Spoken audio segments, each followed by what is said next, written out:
United. Actually, you guys may not know this, but I was the youth pastor at the time when we changed the name to United. So if you like the name United, you can thank me. If not, it was somebody else's idea. But here's the deal. I love that you guys are here tonight, and you may not know this, but this message is actually going out to all the campuses, so I want to make sure we welcome all the campuses. Give it up we got our Lutz and Suncoast campus that are here. We've got our Carrollwood campus, our South Tampa campus, our Clearwater campus, our Ybor campus, our Temple Terrace campus, and our Land O'Lakes campus. Can we give it up for all of our campuses that are watching? So we are in a series, if you missed it, on dating and relationships. And one of the things that we talk about when we talk about dating and relationships is there is an order to things. Would you say in life, there are certain things in life that have order to them, and if you do them out of order, it doesn't go very well. I'll give you an example. How many of you guys have a younger sibling? A younger sibling in your family? You've got a younger sibling. Okay. How many of you, there are times when your younger sibling does something and you're like, why? Right? There's just that happens. So I'll give you an example. I've got a 10-year-old at home and a 5-year-old at home. And when we get ready for school every single day, it's the same process. Their alarm goes off in their room. They turn off their alarm. They get up. They put their clothes on, put their shoes on, all that. They come downstairs. They eat their breakfast. They take their vitamins. They go upstairs. They brush their teeth. They pack their bags. And then from that point on, if they get done early enough, they get to do whatever they want. They get to play and all of that. So our 5-year-old is very excited in the morning. How many of you guys are excited in the morning? Some of you? A couple of you? Yeah. He wakes up out of bed. He is ready to go. And he gets his clothes on. He runs downstairs. But the problem is he is a slow eater. He is one of those kids that literally for like 2 eggs, it can take him 45 minutes just to eat it. And so he takes a long time. So what he tends to do is he gets near the end, and then he just stuffs the rest of the food in his mouth like a chipmunk with big cheeks, and then he goes, I'm done. I said, okay, so what's next? Take my vitamin. He takes his vitamins, and he goes, I'm done. What's next? Go up and brush your teeth. So he heads upstairs the other day. He goes up to brush his teeth, and he comes back down. He goes, I brushed my teeth, and I look at him. I'm like, you did? He goes, yeah, I brushed my teeth. He still had the chipmunk cheeks. He still had all of the food of his breakfast in his cheeks. I'm like, so wait a second, come here. So you brushed your teeth while the food was still in your mouth. And in a 5-year-old brain, he went, yeah, what's wrong with that? I'm like, you can't do that. You've got to finish eating and then brush your teeth, or you've accomplished nothing. Now, what I'm talking about tonight is not the same as brushing your teeth. But really the idea that I want us to understand is that God, in many areas of our life, he has an order to things. He says, I want you to do this first, and I want this to happen first, and then you can do these things. Because what we're going to be talking about today is one of those things, and what we're talking about tonight is a topic that can be tough to talk about many times. Because what we're going to be talking about today is sex. And yeah, I know, we're talking about sex. Why? Because it's something that you guys talk about at school. It's something that you're dealing with in your life. And I know for the middle schoolers, this is very tough. I know that is the case.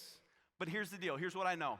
When I am up here talking about dating and sex and marriage and those things, it's very easy for you to look at me and go, well, you don't know what you're talking about, or you've lost it. What I want you to see is this. I'm not up here just because I really just wanted to talk to you guys about this. The reason I'm up here is I truly care about your future. I truly care about your marriage. And this comes from, I spent 13 years in student ministry. I was a student pastor. I spent 4 or 5 years in young adult ministry with young adults and with college-age kids. And now my wife and I, we serve in our marriage ministry. And we have conversations on the regular basis with married couples and with pre-married couples that tell me this: I wish I would have heard this message earlier. I wish I would have heard this message earlier because it would have changed the way that I lived my life. It would have changed the way that I dated. It would have changed the way that I got married. Now, let me just say this. When it comes to these topics, when you talk about these things, I want to encourage you guys, when you have questions after this, the people to talk about this topic with are not your friends. They're the people that are ahead of you. They're the people that care about you, that love you. Your parents are great people to talk about this. You're like, oh, that's awkward. It's awkward for them too. That's okay.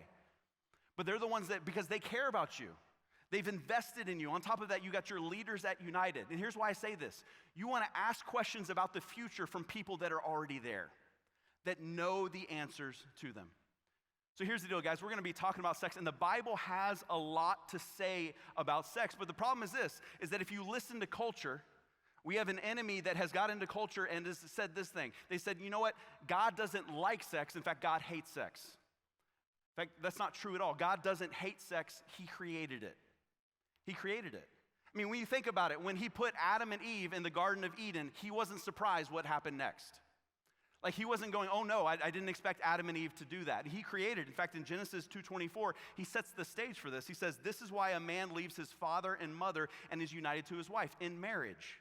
He says, and they become one flesh. It says, and two become one. And it goes on to say this. It says, and they will be fruitful and multiply, which means the goal is to have a lot of kids. And there's only one way that you can have a lot of kids. So God is not about sex. The problem is we have an enemy that is trying to convince us and trying to convince the world that what God's plan is wrong.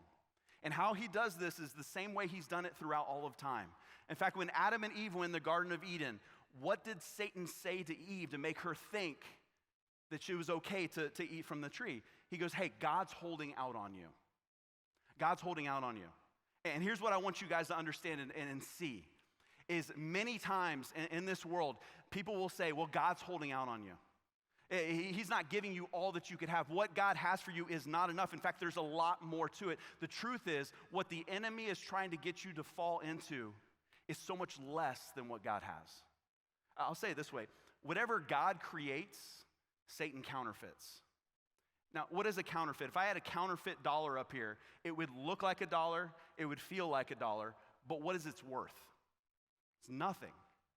That's what Satan does, is he gives us something that looks like what we want. It looks like what we desire. It looks like what we should have, but at the same time, when we fall for it, we realize very quickly it's not what God intended for us, and it's not what we need. In fact, God promises us when we do things his way, we have joy, we have peace, we have purpose.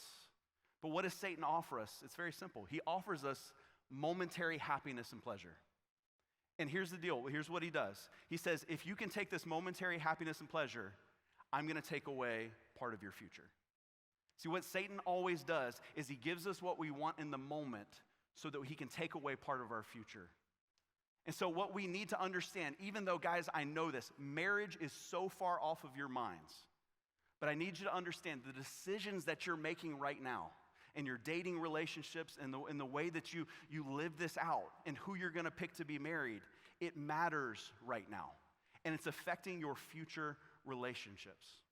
See, John 10:10 actually talks about what Satan does. He says, the thief's purpose, which is Satan, is to steal and kill and destroy. He says, my purpose is to give them a rich and satisfying life. See, what the enemy would love to say is, hey, it's no big deal. It's not that big of a deal. No one gets hurt. It's just physical. It's not that big of a deal to it. And actually, that's not true at all. What he likes to make us think is sex is just this something that you can do. It's just a physical act. I need you to know this. Sex is much more than a physical act. In fact, when God created us and he created sex, he actually made it to affect us not just physically, but emotionally and spiritually. In fact, if someone says sex doesn't affect them in those ways, they're lying. It's not true. And here's how I know this, is because scientists have done these studies and they figured out what happens to our brain and what happens to our bodies when sex is present, when we have sex or even after sex. So I'm going to give you a little bit of science. I know you didn't want to come to science class, but I just want to explain this to you. This is what happens, and this is why I say that sex is more than what the enemy says. These are the chemicals that are released on your brain and in your body during sex. The first one is this. It's called dopamine. You guys have probably heard of this. It causes the brain to become extremely focused, creates an intense focus that you lose sight of everything else around you, and it creates craving and dependency. Dopamine is the drug that causes us to become addicted to something. It says this, it's a chemical associated with who you're going to choose to marry. And the reason they know this is they've done studies with other animals. And they've done studies especially with rats, and I don't approve of this, but they did this study where they had this group of rats in a cage, and they had the female rat. And a female rat, normally what do animals do? Who do they want to pick to be their mate? The strongest, the biggest, the healthiest one they can find. So what they did, though, is they hooked up a dopamine pump to her brain, and every time she looked at the skinniest, scrawniest, weakest rat, they hit her with dopamine. So guess who she picked? The skinniest, strongest, weakest rat. Here's why I say this. When sex is involved, many times we will look at the person across from us and think that they are better than they are. We will think that they are more than they are. and greater than they are because of how powerful sex is. The second drug is norepinephrine. It raises our memory capacity, so what just happened is seared into our brain. It causes us to remember this with great clarity, which in marriage is a great thing. But here's why I say that. I've had so many discussions with married men and married women, and their biggest thing is this: I can't forget the things that I've done in my past. I can't forget the other people that I've been with. I wish that would go away, and with time it can. But God made it purposefully so that we associate that with the person we've decided to spend the rest of our life with. The next one there is testosterone, it creates a greater desire for the person you are with. It causes feelings of positive energy and well-being. Guys, this is a hormone that's actually much more in guys and girls. To give you an explanation of what testosterone does to a guy, it makes a guy who's a beta think he's a sigma. Did I use that right, correct? Yeah.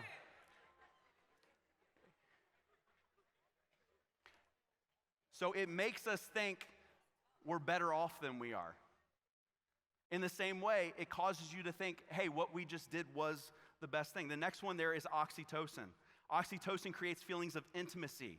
It's the hormone that is flooded on your brain when the cuddle hormone or the relationship hormone or the love hormone. It's what gives us a bond. Here's what sex does. It causes you to feel like the bond you have with that person and the relationship you have with that person is greater than it actually is. It makes you think you're further along in the relationship than you actually are. And the last one there is called serotonin. It gives us a deep feeling of calmness, satisfaction, and release from stress. It's our body's natural antidepressant. In fact, when you look at antidepressants today, they try to mimic serotonin. See, here's why I tell you those things. If you think of all those chemicals being dumped on your brain, there's no way of saying that it doesn't affect us. In fact, it affects us greatly, and that's why I want us to understand this. Sex is powerful. It's powerful. And in the wrong place, it actually keeps us from seeing the truth. It makes it really hard for us to look at the person that we're dating and decide, is this the person I want to spend the rest of my life with? Is this the person that I could see myself marrying? And it clouds that judgment and makes it much harder for us to see the red flags, the problems. It's kind of like this. When I was growing up in high school, I worked at our church. I was like the weekend janitor. And one of the things that I would do is I'd mop a couple places and stuff like that. I remember taking the mop bucket to the hallway where we kept it.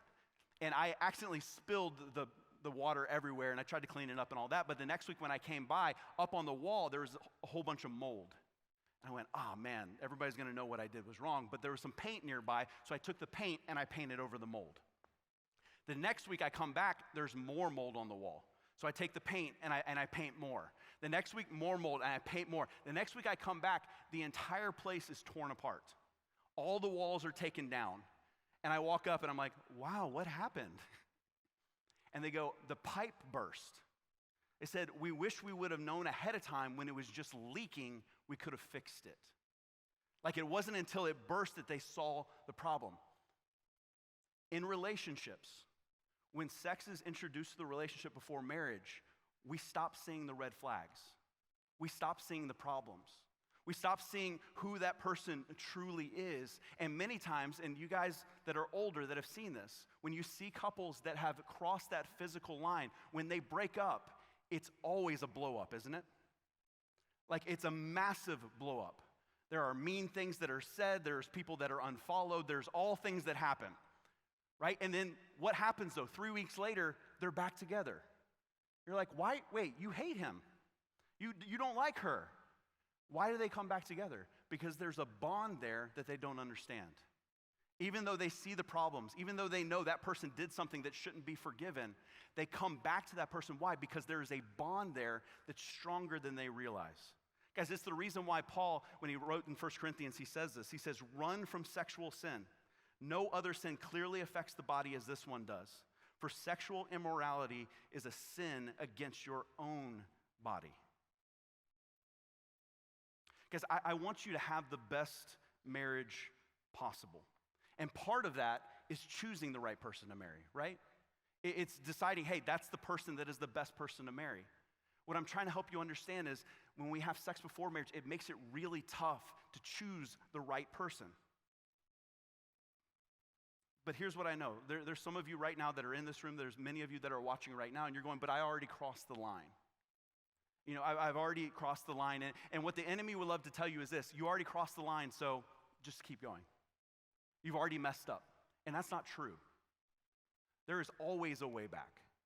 There's always a way back to God. There is always the ability for you to come back to God and He to come with you, to heal you, and to make you into that person that He wants you to be. There's always forgiveness there. And the problem is this, is that when we hear there's always forgiveness, I hear people say this: well, then if He's going to forgive me, I'm going to keep doing what I want to do, and then when I want to change, I'll ask for forgiveness. Here's the problem with that. You can always be forgiven, but forgiveness doesn't make the consequences disappear. It doesn't make the consequences disappear. And there are very real consequences. I mean, we know the physical consequences of STDs and possibly having a child, and you go, well, we can keep that from happening, and no, that doesn't always happen. But there's also emotional consequences to it. It forms a tie with someone, a bond that we can't understand, that's incredibly hard to let go. Look, hear me on this. Sex is not bad, it's powerful. And outside of marriage, it's destructive. But inside of marriage, it actually strengthens the marriage. Guys, God created sex for marriage, not just to grow a family, but to strengthen a love that lasts a lifetime.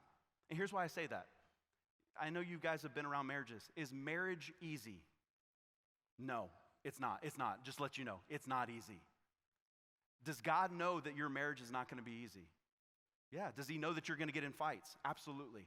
So doesn't it make sense that God would create something that would actually draw you back to the person that you committed your life to, that would bring you back together, that would strengthen that marriage? Remember all those things that I said get dumped on your brain?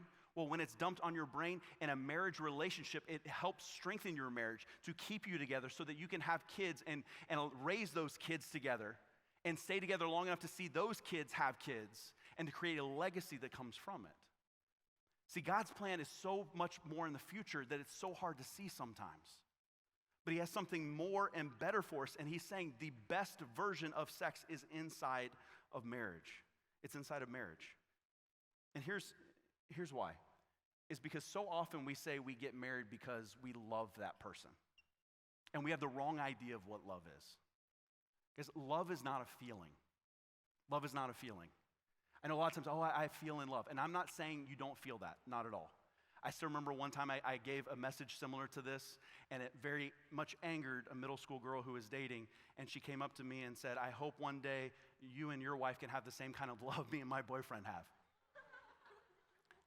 It's like, okay. Love is a choice. In fact, when you look in 1 Corinthians 13, there's a couple verses there that is literally just about love. And when I read this verse out loud, I want you to look. Is anything that's being said, is it a feeling or is it a choice? It says love is patient. Love is kind. It does not envy. It does not boast. It's not proud. It doesn't dishonor others. It's not self-seeking. It's not easily angered. It keeps no record of wrongs. Love does not delight in evil, but rejoices with the truth. It always protects, always trusts, always hopes, always perseveres. Guys, none of those words are feeling words. So to find somebody that I love and that loves me back means that I need to be able to see that they are that to me. They are kind, right? They don't envy, they don't boast, they want to sacrifice for me, they want to do all those things. And in the same way, I see them as somebody I want to do the same thing for them. It's very hard to see if someone truly loves you in this way when we put the physical before where it should be. When we put the physical that should be involved in marriage before marriage. Because marriage is the second most important relationship that you'll have next to God. It's the second most important relationship. And I want you to pick the right person because, here's why. One day you will spend more time with that person than you ever spent without them. You'll spend more time married to that person than you ever did without them. I'll give you the example. Me and my wife have been married 19 years, which is longer than any of you have been alive. And here's the reason I say that. That's a long time. That's a long time. And Pastor Craig told me the other day, his marriage, they're now at 45 years. That's a long time. Guys, the person you're picking, you're hoping to stay with longer than that. So wouldn't we want to make sure we have the right mind to pick the right person? We see them for who they truly are. See, what we need to do right now is simply this. I've said a lot of why, but what do I do now, right? What do I do right now where I'm at? And there's two things I want you to do. One is protect yourself with boundaries and to pursue God. Protect yourself with boundaries and then pursue God. I think sometimes people think boundaries hinder relationships. They actually allow them to grow. Boundaries allow you to get to know the person better and actually faster. And here's what we need to do with boundaries. When we set our boundaries, we need to let the person that we're dating know the boundaries. Actually, that should happen first date or before the first date. And here's why. If their boundaries aren't the same as yours, you shouldn't date them because they're going to pressure you into their boundaries, not yours. And the second thing is you need to let other people that can keep you accountable know of those boundaries. You need to find somebody that you can be accountable with and honest with in this. And I'll give you guys the best boundary. And this may sound extreme to some of you. Best boundary, never hang out alone. It's the easiest way not to do something you shouldn't do. Like, how would you have those intimate conversations? You can have those anywhere. Nobody's listening to you at Starbucks. Like, we used to hang out all the time with my wife's family. Like, we're outside or we're on the couch. We're never in the room by ourselves. But the reason we did that, why? Because when other people are around, it makes it really easy to talk about the things we need to talk about instead of doing the things that we shouldn't do. We need to find accountability in that and then to pursue God. Now, here's the great thing about God. God is not about you not doing something. He's about you doing what he's called you to do. To put him first, to get that relationship with him, to find that purpose that he has for your life. In fact, I'll give you guys the greatest dating advice I ever got growing up. Run as hard as you can after God, and then look next to you. Run as hard as you can after God, then look for somebody else that's running just as hard. You want to find somebody that loves God just as much as you, that's going after God in the same way that you are. Now, just a side note in this, I'm not going to spend a lot of time on this, but I know whenever we talk about this subject and we talk about sexual purity, that pornography always comes up. And I just want to, there's two lies that I hear all the time. Well, if I'm going to wait till I get married, but until then, I'll just watch porn. Because porn is just, it's safe sex. Or I hear this a lot it's both on the guys and the girls' side. I watch porn so that I'm ready for marriage, so that I know what to do. No couple ever has gotten married and not known what to do. When Adam and Eve, they were the very first two people, God didn't have to tell them what to do. Every couple figures it out. And on top of that, guys, porn doesn't stop when you get married. It's actually an addiction. In fact, the CDC says this. They say people who watch porn enjoy sex the least. It actually desensitizes you to wanting real relationships with real people. And it's an addiction. Here's why I say that. Because I don't know if you guys know this, two-thirds of divorces list pornography as one of the biggest reasons they got divorced. Look, it doesn't help your marriage, it poisons it. It hurts it. And I'm not saying that to bring guilt and shame. I'm helping you understand that is a lie. And the answer is to follow after God and get rid of that crutch that you have going forward. See, God wants you to pursue him. James 4:7-8 says it. It says, so humble yourself before God. Resist the devil and he will flee from you. That's a promise. It says, come close to God and he will come close to you. That's another promise. Wash your hands, you sinners. Purify your hearts, for your loyalty is divided between God and the world. Now that sounds harsh. This is basically what he's saying.